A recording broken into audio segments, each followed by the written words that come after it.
Bienvenue dans Pitch d'une nuit d'été. Cette nouvelle collection proposée par les équipes de Le Pitch était presque parfait vous propose pendant tout l'été de découvrir une sélection de films qui va vous dépayser. Que ce soit pour rire, pleurer, être perturbé ou voyager, cette sélection ne devrait pas vous laisser indifférent. Vous nous connaissez, pour enrichir cette expérience, on s'est bien entouré. Nous allons tout au long de cette collection donner la parole à des invités. Ils sont instagrammeurs, podcasteurs, youtubeurs ou simples spectateurs, mais ils ont à cœur de vous donner envie de découvrir un film. Alors que vous soyez sur une île déserte avec un peu de wifi, en trek à la montagne ou tout simplement au bureau, nous allons vous donner une dose d'évasion avec la destination du jour. Fermez les yeux, nous allons bientôt décoller. Aujourd'hui, c'est au tour de Tom et Carlito, les deux comparses du podcast Le Bon, le Culte et le Navrant, qui sont partis juste pour vous à la poursuite du diamant vert. Salut Tom. Salut Carlito. Mais dis donc, qu'est-ce qu'on fait là? On n'est pas chez nous? Eh ben non mon gars, on a été invité par nos amis du Pitch Parfait pour parler d'un film sur le dépaysement. Ah ouais? Super, bah dis donc, ça tombe bien en plus, juste au moment où dans notre podcast Le Bon, le Culte et le Navrant, on sort un épisode sur les aventuriers. Eh ben oui, justement, je pense qu'on pourrait parler du coup de la poursuite du diamant vert, qu'est-ce que t'en penses? Ah bah ça matche bien avec le sujet, hein. Une romancière qui se retrouve projetée dans la jungle colombienne, ça c'est du dépaysement, hein. Puis une chasse au trésor, ça vous sort de l'ordinaire. En plus, c'est un film typique des années 80, du pur cinéma de genre comme on aime. Ça Ah ouais. Et puis ce film, j'ai envie de dire, mais nom de Zeus, quel film! Eh ben oui, tu fais bien de le dire, puisque ça a été réalisé par Robert Zemeckis. Alors, À la poursuite du diamant vert, c'est un film qui sort le 30 mars 1984, réalisé par notre ami Robert Zemeckis, qui fera évidemment par la suite Retour vers le futur. Un film quand même qui a rapporté 116 millions de dollars dans le monde et 86 millions de dollars aux États-Unis pour un budget modeste de 10 millions de dollars. Succès pour l'époque. Beau ratio, ouais.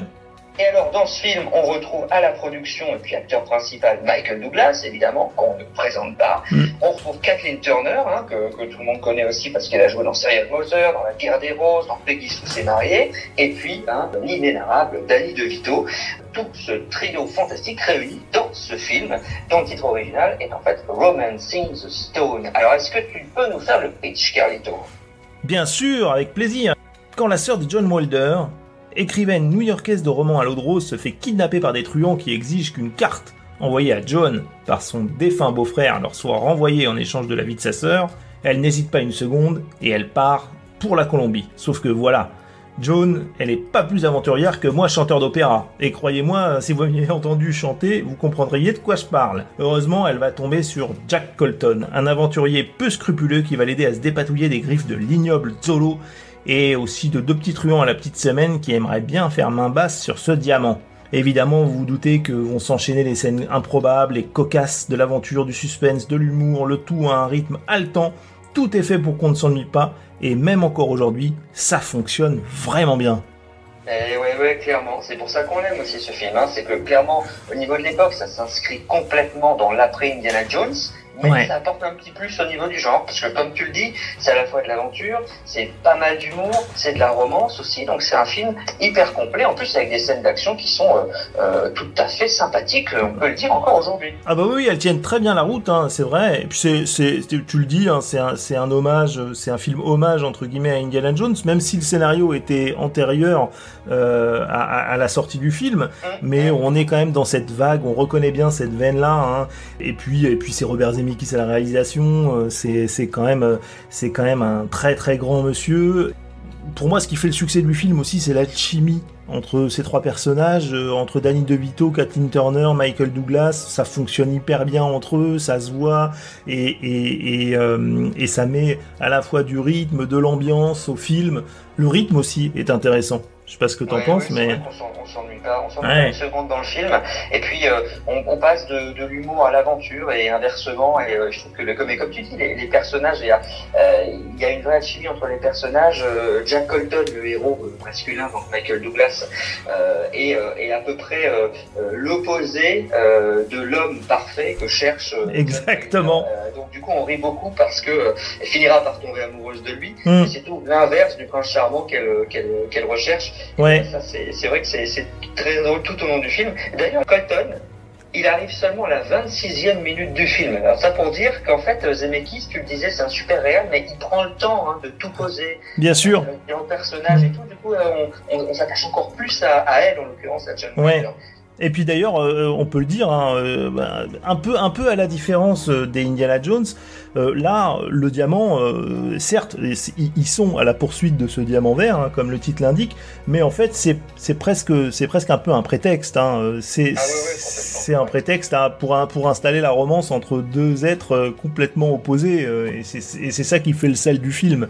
Ah bah complètement, mais d'ailleurs on aurait pu ne pas l'appeler à la poursuite du diamant vert, mais à la poursuite de l'amour tout simplement, parce que le titre original c'est Romancing the Stone, et Romancing the Stone en fait c'est un jeu de mots parce que en anglais ça veut dire, c'est l'opération qui consiste à polir une pierre avant de la transformer en diamant, et Romancing the Stone ça veut dire aussi finalement c'est un jeu de mots sur le fait que c'est une histoire d'amour qui va se dérouler dans ce film avant tout, quoi. Ouais. Ça par la poursuite du diamant vert, c'est plus direct, mais c'est moins révélateur de son coup. Ah oui, ça c'est sûr qu'on sait où on va avec la poursuite du diamant vert. Exactement. Alors, toi, c'est quoi ta scène culte dans ce film ? Ouais, il y en a plein, mais parce que ça s'enchaîne quand même pas mal. Bon, la scène d'intro est rigolote, c'est vrai, parce qu'elle est complètement décalée pour présenter le personnage, c'est assez étonnant. Et puis, moi, il y a la scène d'arrivée, entre guillemets, de rencontre des personnages, justement, de Kathleen Turner et de Michael Douglas, ce fameux Bienvenue en Colombie, si vous tapez sur YouTube les aventuriers à la poursuite du diamant vert, et Bienvenue en Colombie, je pense que vous retrouverez la scène où ils se prennent un magnifique gadin et une superbe glissade. D'ailleurs, je crois que ça a valu à Kathleen Turner une petite opération, parce qu'il y a eu un vrai glissement. Mais en tout cas, ça plante bien le décor. Ouais, d'ailleurs, je crois que sur le tournage, ils ont eu pas mal de soucis sur le tournage, et Robert Zemeckis a même dit à l'issue du tournage que plus jamais il ne tournerait un film comme ça dans la pluie et dans la bourse, pour dire ce que ça a dû être comme épreuve. Et toi, c'est quoi ta scène préférée alors ? Eh ben écoute, alors c'est vrai qu'il y en a plein, j'aime beaucoup celle dont tu parles, mais si je devais en choisir une, il y a celle dans le village, quand ils arrivent dans un village colombien, ils tombent sur toute une bande de types à la mine patibulaire qui ont l'air vraiment très méchants, et à un moment donné ils frappent à une porte, on les accueille avec un pistolet braqué en pleine figure, et puis tout à coup le type qui les braque reconnaît John Wilder, il se trouve que le gars est fan au plus haut point de la romancière, et donc ça y est, les types sont aux anges, ils deviennent tout gentils. Alors que c'est quand même le mec qui ouvre la porte, c'est un peu le Pablo Escobar local. Oui, en plus. Mais bon, le gars est romantique. Il aime les romans à l'eau de rose de John Wilder, et donc c'est marrant parce que ça résume bien l'ambiance globale du film, quoi. Tu passes de la grosse comédie parfois, et puis à l'aventure, aux scènes d'action. Ouais. Après, il y a une petite scène aussi typique des années 80 que j'aime bien, c'est quand il danse dans le village.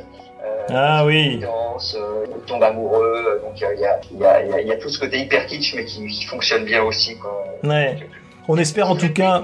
Est-ce que tu as une petite réplique que t'aimes bien aussi, une petite réplique culte peut-être?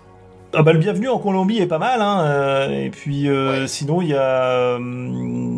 Écoute, moi j'en ai une qui me vient à l'esprit comme ça. C'est quand Jack Colton lui dit. Vous avez décidé de gâcher la vie d'un homme aujourd'hui. Ouais, c'est ça. Vous êtes levé ce matin et vous vous êtes dit, tiens, si je gâchais la vie d'un homme aujourd'hui. Voilà. C'est vrai. C'est pas mal. Voilà. Non, on s'ennuie pas dans son superbe film. Ouais. Bah, on espère en tout cas que ce petit pitch, cette petite présentation, vous aura donné envie de le voir ou de le revoir. Et puis, on vous dit à bientôt. Mais oui, à bientôt. Et merci, Carlito. Salut, Tom. Tom et Carlito, nous sommes très contents de vous compter parmi les membres de cette collection. Filez vite découvrir les premiers épisodes de leur podcast, Le Bon, Le Culte et Le Navrant. Toutes les informations sont dans la description de cet épisode. Merci à toutes et tous pour votre écoute. Avant de penser à la rentrée, vous pouvez découvrir ou redécouvrir tous nos formats. Du cinéma au top, précédemment sur vos écrans, Qu'est-ce que c'est Bond, les films de l'avant ou les films de l'amant. Vous pouvez nous retrouver sur Facebook, Twitter, Instagram ou TikTok et venir discuter avec nous. C'est aussi le moment de découvrir le travail de toutes les personnes que nous allons vous présenter. Alors, suivez-les, likez-les, partagez-les, discutez avec eux, aimez et surtout, passez un bel été. Et à demain pour savoir où nous allons débarquer.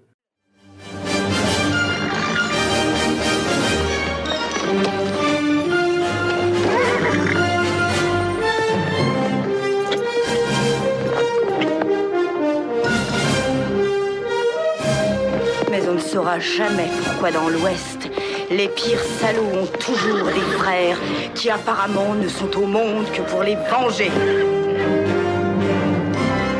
Mais soudain il apparut, mon bien-aimé, mon Jessie.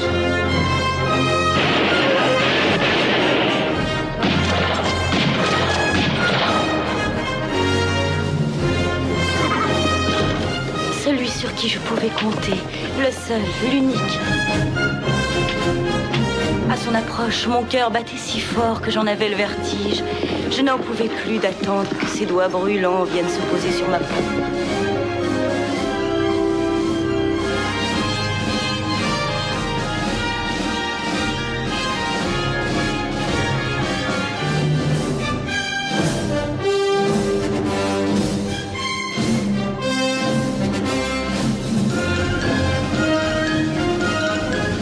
À l'instant où ses lèvres se joignirent aux miennes, je sus que rien désormais ne pourrait nous séparer.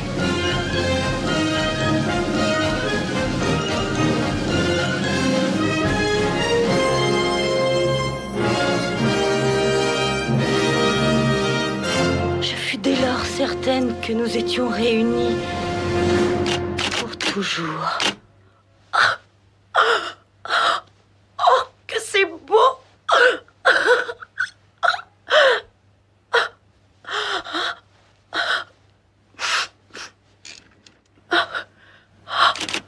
Voilà,